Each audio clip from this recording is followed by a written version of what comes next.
Yes. Hot pa yan, hot. Morning. Good morning. Good morning.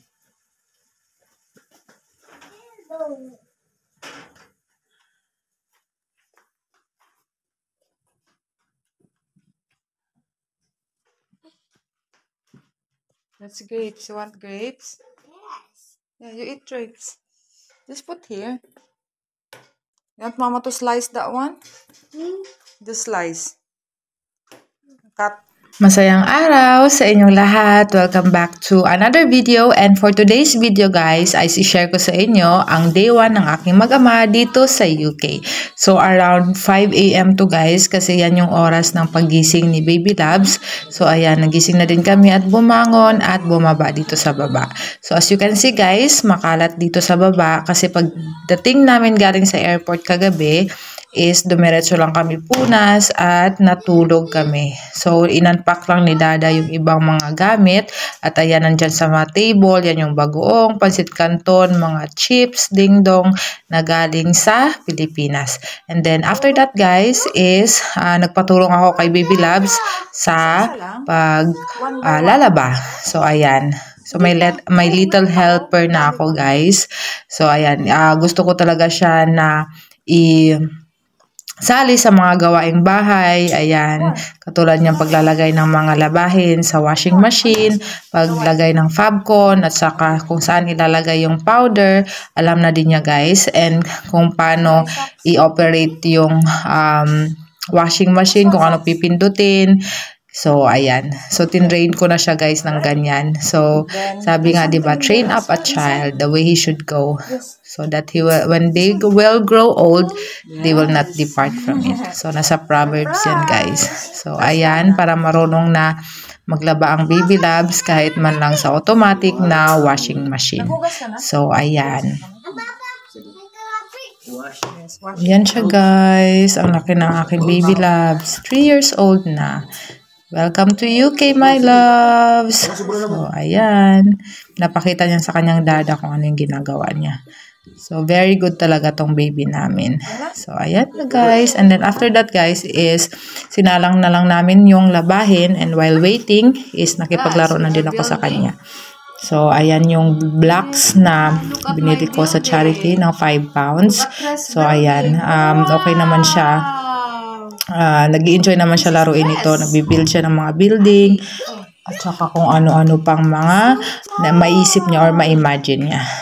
Good job! Wow! Wow! Good job! Good job! It's a baby. Yes. Lulong baby. Yes, baby. Good job, baby. Marunong pala, baby. Marunong na, baby. Huh. What's this one? Yes, baby. Uy, uy. Ay, uy, uy. Uy, uy. Is that? Dinosaurs. Dinosaurs. Okay. Dinosaurs? Yeah, yeah. Wow. Look. This is for morning. No, not empty. This dinosaur? Wow. Look. Wow.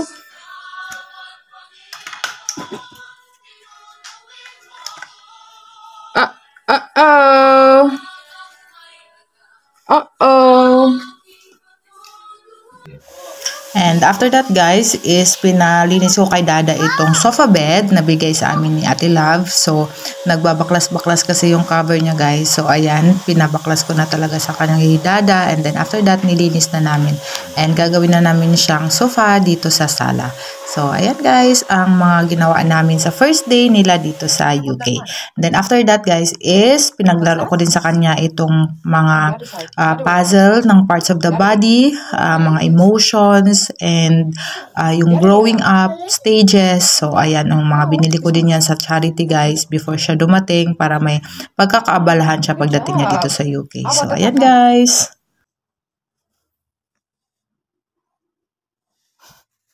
That one is, What is what is that? tummy? Tummy. Good job. Yan. Then, that one.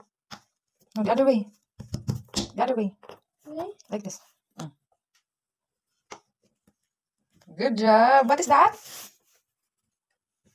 What is that? Parts of the body. The other one. Okay.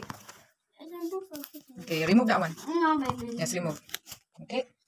Look. Okay.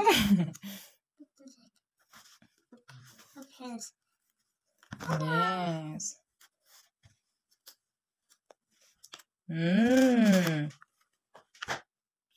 After niya maglaro guys, is natapos na yung aming sinalang na labahin at ayan, pinag-clip ko siya guys. So praise God at marunong din palang mag-clip itong aming baby lab. So ayan guys, tingnan nyo siya. Okay, good job. No, that's big.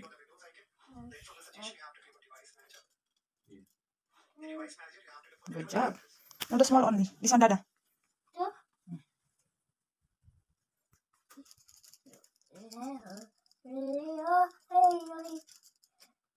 No, the small one. And then, around 8 o'clock na to ng gabi, guys, at kakain na kami ng dinner. So, let's eat, guys. Thank you, Lord, for this day, and thank you, Lord, for all the blessings. Ginakit ko yan si Baby Loves, guys, kasi sabi niya, nilalamig daw siya. So, ayan, naka-jacket siya while kumakain kami. So, thank you, Lord, for all the blessings. Thank you, Lord, for His faithfulness and goodness sa aming family. At ito ngayon ay kompleto na kaming kumakain dito sa dining. To God be all the glory. So, ayun lang guys for today's video. Salamat sa inyong panonood and see you sa day 2 ng aking mag-ama dito sa UK. So, bye-bye guys. God bless.